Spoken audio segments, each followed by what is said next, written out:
Hola, ¿qué tal? ¿Cómo están? Estamos en Saludarte, un programa sobre temas médicos. Desde hace 10 años, todos los martes a las 18 horas, a través de la 92.5 MHz, FM Signos, Vicente López, provincia de Buenos Aires, y a través de la página web www.fmsignos.com.ar, nos podés acompañar y así aprender a cuidarte y cuidar a los demás. También nos escuchan desde la provincia de Córdoba por la 94.1 FM Perfil Jovita, la 103.5 Radio Hipótesis desde la localidad de General Lavalle y desde la ciudad de Catamarca a través de la 92.9 Radio Sof. Nuestro operador, Juan Manuel Verdión, nuestra productora, la licenciada Susana Fray Díaz, mi colega y amiga, la doctora Carmen Vázquez Rodríguez, y quien les habla, el doctor Marcelo Gus. Te damos la bienvenida a nuestro programa. ¿Cómo estás? Bueno, como siempre nosotros tratando de buscar temas médicos de la actualidad. Vamos a empezar con una entrevista interesante. Ahora vamos a hacer esta comunicación que va a ser a muy larga distancia. Vamos en contacto con un colega y amigo ya, porque hemos hablado muchas veces con él, el doctor Camilo García, que es médico, especialista en medicina nuclear, que trabaja en hospitales de Epicura, ciudad de Bélgica. Con él vamos a hablar de la situación del país respecto a la pandemia, la situación de Europa, las vacunas, todo lo que está pasando ahí, para que nos actualice un poquito este tema. Camilo, ¿nos estás escuchando? ¿Cómo estás, Camilo? ¿Cómo anda todo? Muy bien. Bueno, a ver, contame un poquito, ¿cuál es la situación de Europa respecto a la pandemia, y en especial en Bélgica en este momento? Bueno, en Bélgica, como en otros países de Europa, como Francia, Portugal, España, lo que se está viendo es un aumento en las últimas semanas de casos que están llegando a hospitalización y de un número bastante importante en crecimiento de nuevos pacientes infectados. Es decir, que está aumentando. Estamos hablando de la cepa Delta, ¿no? Que está en crecimiento. Así es. La variante Delta es actualmente largamente la más predominante actualmente en Europa occidental, es más o menos 95% de los pacientes. 95%. Entonces, a ver, pensando en esto, quiero decir que si no estuviese esta cepa, ya la pandemia estaría, digamos, casi en retirada, ¿no? Si no hubiese aparecido esta cepa. Bueno, eso yo no lo sé. Me parece que es un poco difícil de hacer esa hipótesis, porque actualmente hay una cantidad muy importante de variantes y mientras haya la cantidad de pacientes infectados por COVID a nivel internacional que hay actualmente, las variantes van a seguir existiendo y van a haber muchas. Así que si no existiera la Delta, podría existir la Epsilon, así que no sé si cambiaría mucho. En realidad es muy simple. Cuanto más circule el virus entre la población y viendo cómo las poblaciones humanas y los países están interconectados actualmente, van a seguir habiendo variantes y esto va a seguir dificultando el control de la epidemia a nivel internacional. Uh-huh.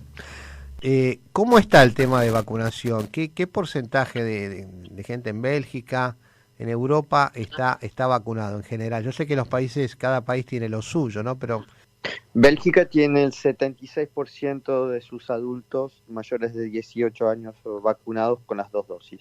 O sea que tiene una cobertura de vacunación muy amplia, y ha sido un triunfo logístico mayor de haber logrado eso actualmente, y más del 80% de la población adulta tiene al menos una vacuna.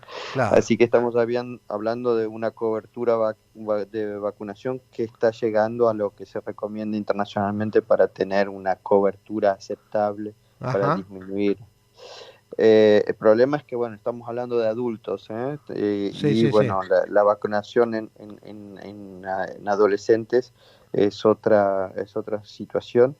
Y la vacunación en adolescentes ha comenzado hace solamente algunas semanas y estamos, depende de la región de Bélgica, estamos en Flandres, 60% de los adolescentes recibió una dosis, en la porción walona, o sea, francófona del país, aproximadamente 50, pero lo que más se está tardando es en Bruselas capital, donde hay menos adolescentes que están vacunados, aproximadamente el 20%. Nuevamente es la circulación del virus, los jóvenes tienen menos síntomas, pero eso también son reservorios del virus y mientras siga circulando esto va a generar todavía infecciones en los adultos mayores. Ajá. Entonces, digamos que acá hablamos, supongo que ahí también del famoso efecto rebaño, ¿no? Es decir, que ustedes ya lo han logrado de alguna forma, pero Bélgica tiene casi 11 millones de habitantes y estamos hablando que todavía 2 millones de habitantes no han recibido vacunas, más ajá. de 2 millones, o sea, más de 3 millones, perdón, si contamos a los adolescentes y a los niños. O sea que no estamos en el 80% de la Ah, población correcto, total. correcto, ¿Mm? correcto. Entendido. Ahora, digamos, la cantidad hasta que llegó la cepa Delta, volviendo al tema, estaban bajando, ¿no? La cantidad de hospitalizados, la cantidad de gente en terapia, la cantidad de muertos. Y apareció la cepa Delta y empezaron, volvieron a tener personas hospitalizadas, más personas en terapia. ¿Cómo fue la situación? Digamos, la situación actualmente es una situación más que controlable, ¿eh? Ajá, Digamos, en mi hospital, en noviembre del año pasado, teníamos en la sala, en el hospital de A, teníamos la sala de COVID, teníamos entre 20 y 22 pacientes. Hoy, en la sala COVID de A no tenemos ninguno, ah, mira. ninguno. El tema es que la cantidad de pacientes infectados ha aumentado, pero esto también depende de contra qué se lo compara, ¿no? Si se lo compara contra hace un mes que teníamos teníamos muy pocos, ahora estamos viendo un aumento significativo. Y lo que estamos viendo también es un aumento significativo de las infecciones, pero esto de las infecciones y de las reinfecciones, Ajá, pero lo que estamos viendo es que los pacientes que han sido vacunados tienen,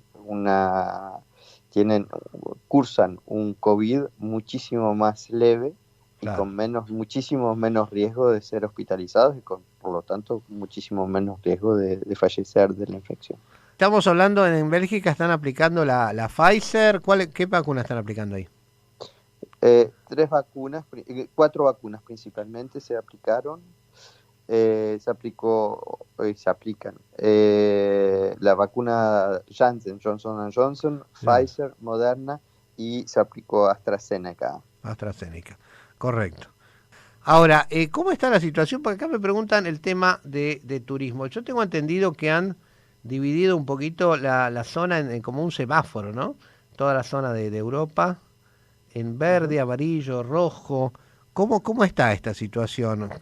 ¿Qué pasa con la gente que quiere circular, que quiere... En generales no hay un problema mayor para la circulación dentro de la Unión Europea. Ajá, Eh, eh, Sin embargo, cuando uno proviene de países considerados como a alto riesgo o alta circulación del virus, como lo es Argentina, por ejemplo, para las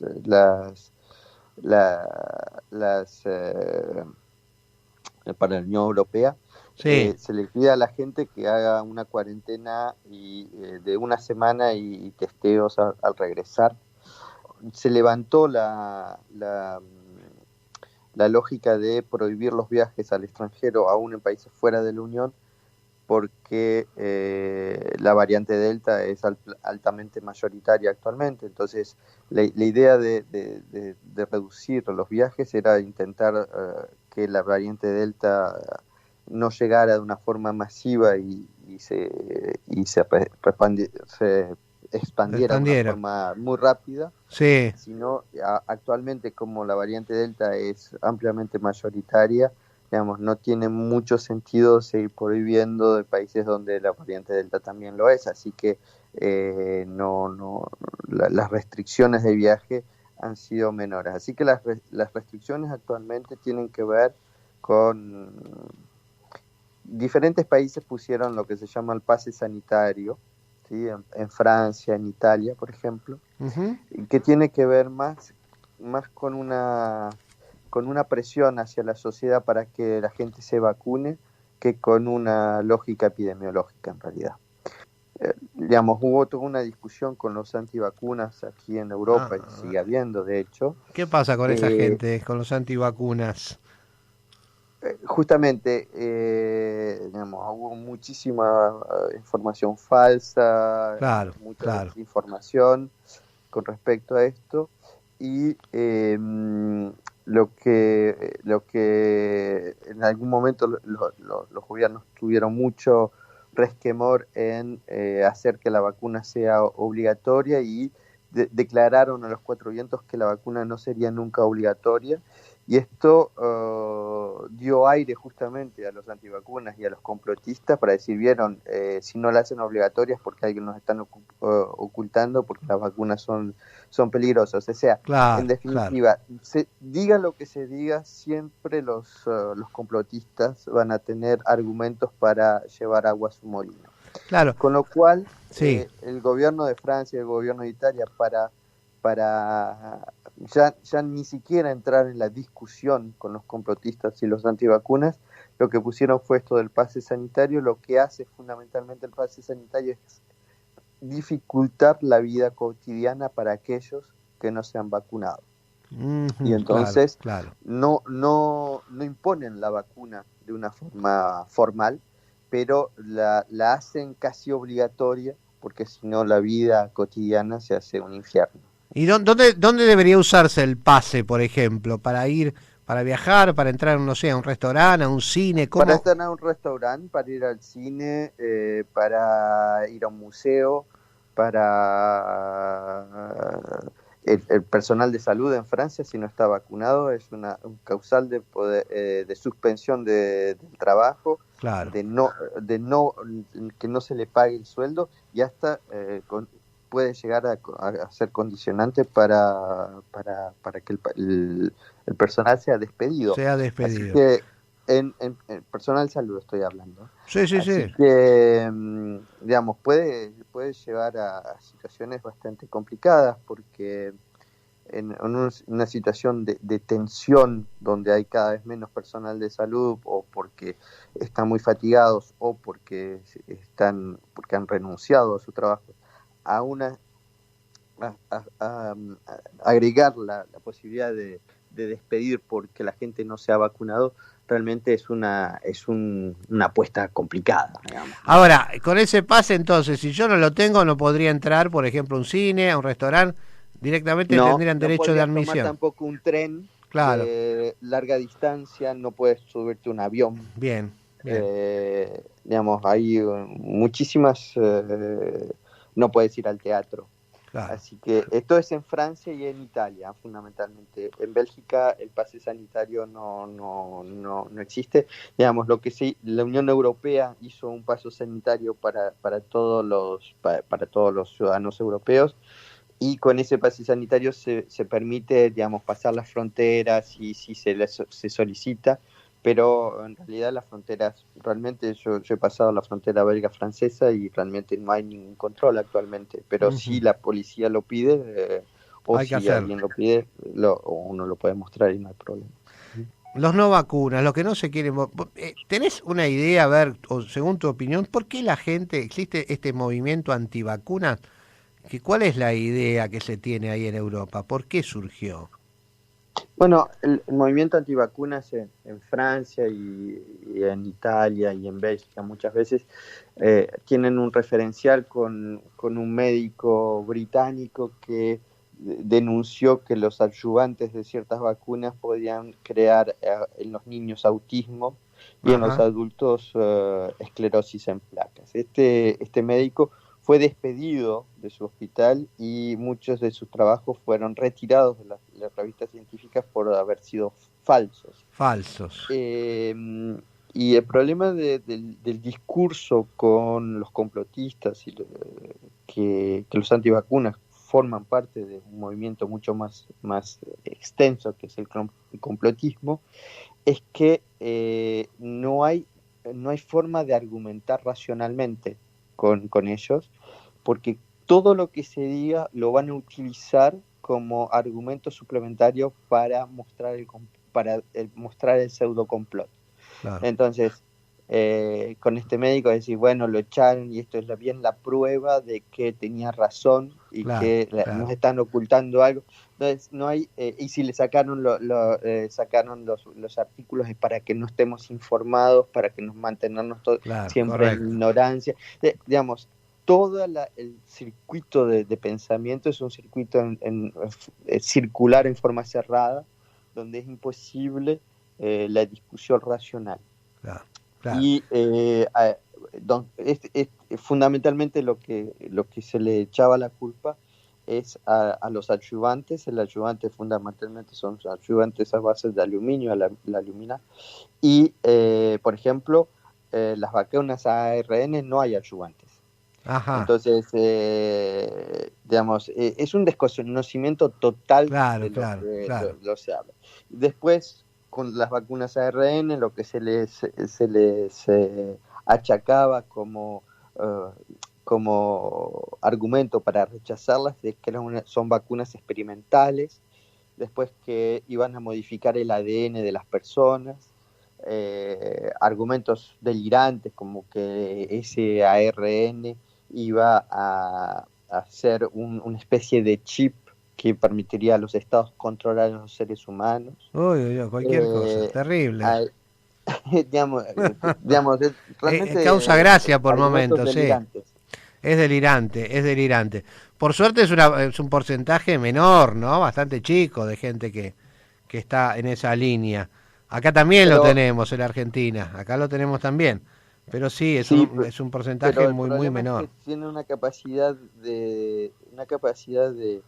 de daño muy importante. Claro, sí, es cierto. Y pienso que los medios de comunicación tienen un parte de responsabilidad con respecto a esto, porque hay una lógica que se ha instalado en los últimos años de dar la palabra a los pros y los contras, como si los argumentos sin fundamento clínico, sin fundamento científico, sin fundamento, sin cruzar los argumentos con la realidad, tuvieran el mismo valor que los otros. Me parece que actualmente no hay que darle espacio a este tipo de argumentario. Perfecto. Había un pequeño cuento yo pienso que era de Galeano, que decía, cuando había un tipo en el café del barrio que decía una estupidez, todo el mundo le decía, deja de decir sandeces, y se acababa la discusión. Ahora, alguien que tiene acceso, que es carismático y tiene acceso a las redes sociales o tiene acceso a los medios de comunicación, puede generar ese mismo argumentario poco serio y replicarlo a miles, ver decenas de miles de personas y generar muchísimo daño a nivel internacional. Claro. Así que me parece que también tenemos que ser muy conscientes de cómo transmitir la información, cómo hacerla llegar a la gente, tal vez haciéndola más simple y también reconociendo los límites de los conocimientos cuando los tenemos. Claro. Pero pienso que es importante decir que no es lo mismo una opinión fundamentada en la realidad que solamente opiniones basadas en creencias o en especulaciones delirantes. Correcto. Camilo, te hago una última pregunta y te pregunto cómo o qué consecuencias, si estás notando, ha tenido sobre la salud en general el tema de la pandemia. ¿Qué ha pasado con esa gente que estuvo enferma, que se recuperó? ¿Vos notás que que han tenido secuelas, que su vida volvió a ser normal. ¿Qué ha pasado con toda esa gente? La pregunta es con respecto al COVID largo. Al COVID, sí, exacto. Al COVID largo. Sí, pienso que hay mucha gente que tiene sintomatología, digamos, como una cola de cometa de que han guardado o que se han quedado con síntomas post-COVID que muchas veces no explicamos bien.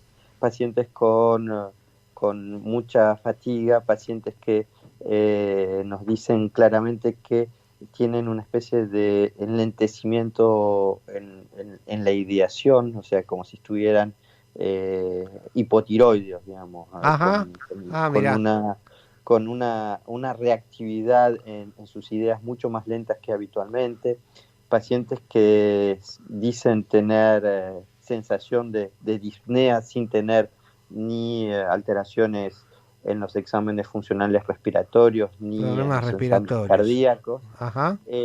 Por ahora no tenemos claramente explicación a lo que está ocurriendo, pero claramente hay síntomas en los pacientes y el COVID largo es una realidad. Hay estudios que han aparecido recientemente como el COVID altera ciertos metabolismos en el cerebro y ciertas funciones neurológicas, así que probablemente que el COVID va a tener ciertas repercusiones crónicas en una serie de pacientes. Y por el otro lado, pienso que no hay que olvidar que la pandemia generó un desplazamiento de los esfuerzos de salud Claro. hacia el cuidado de estos pacientes, pero que los otros pacientes no desaparecieron. Es decir, no desaparecieron los pacientes con infartos, con enfermedad vascular cerebral, con cáncer, y que lamentablemente los esfuerzos que tuvieron el desplazamiento de esfuerzos en salud que se tuvo que hacer para poder responder a la crisis de COVID, de la pandemia infecciosa, ha hecho que los cuidados de salud en otras enfermedades graves o crónicas no hayan sido óptimos. Claro. Y lo que estamos viendo actualmente es pacientes que no pudieron tener diagnósticos correctos con respecto al cáncer, que no pudieron ser operados en su momento porque las salas de operaciones fueron cerradas para poder tener suficientes respiradores para los pacientes con COVID, etcétera, etcétera, etcétera. Y esto ha generado que es muy probable que las tasas de mortalidad por cáncer, por ejemplo, o por enfermedades cardiovasculares en los próximos meses o en los próximos 2 años sean peores de los que teníamos previamente a COVID, porque realmente no pudimos dar los cuidados de salud que merecía la gente, porque se desplazaron los cuidados para los pacientes con COVID. Claro, es una de las tantas consecuencias negativas de esta pandemia, ¿no? Lamentablemente, Camilo. Lamentablemente. A ver, tengo una pregunta, a ver si vos seguramente estás al tanto. ¿Cómo nos ven a nosotros ahí respecto a este tema? ¿Cómo ven a la Argentina respecto a la situación? No te hablo política, no hablamos de política, sino de la situación respecto a la pandemia, ¿no? Epidemiológica. La salud es política, ¿no? ¿Ah, sí? Bueno. Y sí, las decisiones que toma un país, una sociedad, con respecto a los cuidados de salud, Bien. son políticas. O sea, política sanitaria estás hablando. No, sí, son políticas. Hay que hacer las diferencias y hay que utilizar el lenguaje, en mi criterio, con precisión. Una cosa es ser partidario o ser partidista, y otra cosa es decir que no se hace política.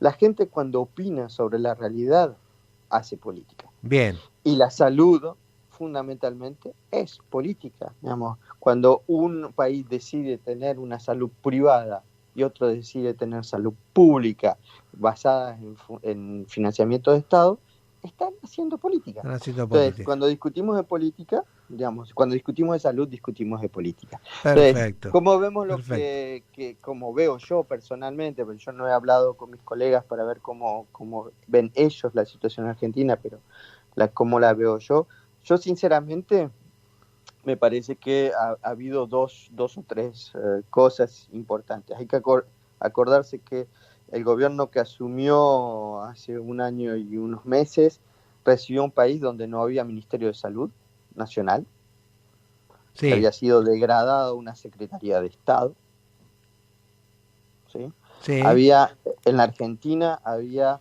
un ministerio que se ocupaba de las vacas, pero no se ocupaba de los seres humanos. Y aparte de eso, recibieron un país con una deuda externa calamitosa, ujú, con un crédito, con el mayor crédito que dio el FMI en la historia mundial, en situación económica casi igual a la de Grecia.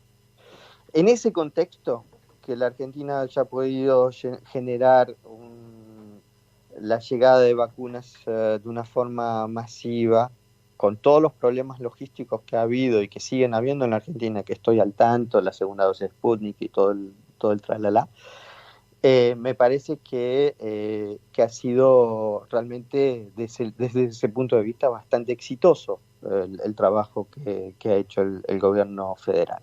El problema es también una irresponsabilidad mayor de ciertos espacios sociales y políticos en Argentina, donde se juega al cuanto peor mejor. ujú. Y me parece que eso es una forma eh, lamentable de jugar con la vida de la gente. Del otro Perfecto. lado, me parece que hay una cosa es lo que se intentó hacer desde el gobierno y lo otro que era posible y aceptable desde el punto de vista social en una sociedad que está empobrecida, o que estaba empobrecida y, con este gobierno y con el gobierno precedente. La Argentina no es más el país de los años 70 o de los años 60, donde la mínima, una proporción pequeña de la sociedad era indigente o pobre. Actualmente la Argentina pasa a tener condiciones económicas, sociales, que son similares a las de muchos países de Latinoamérica, que antes no era así, Claro, con 40-50% de de pobreza. pobres o de 50% de indigentes. pobreza, sí. Es extremadamente difícil poder llevar adelante campañas de salud masivas y darle asistencia a todo un país que está claramente empobrecido. Entonces, hoy por hoy, si no se discute en Argentina un nuevo sistema de salud que tenga en cuenta un sistema centralizado de salud que tenga en cuenta la situación social en la que vive la mayoría de nuestros conciudadanos, Ujú. me parece que hay alto riesgo de que situaciones similares a las que hemos visto hasta ahora se vuelvan a repetir. Y pienso que el acceso a la salud, sin discutir lo que es parámetros de equidad, de igualdad en social, ¿no? Estoy hablando, Sí, no tiene razón de ser. está Hoy bien. no se puede hablar de salud si no hablamos de condiciones sociales y de vida digna, ¿sí? Perfecto. Yo, Ca- Camilo, Uno de mis profesores me sí, decía, ¿qué es lo que hicimos los médicos para aumentar la cantidad y la calidad de vida en los últimos 100 años, Camilo? sí. Y me decía, hicimos tres cosas.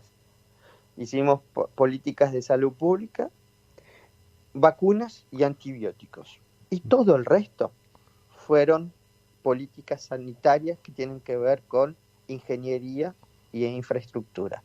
Y él me decía algo muy simple.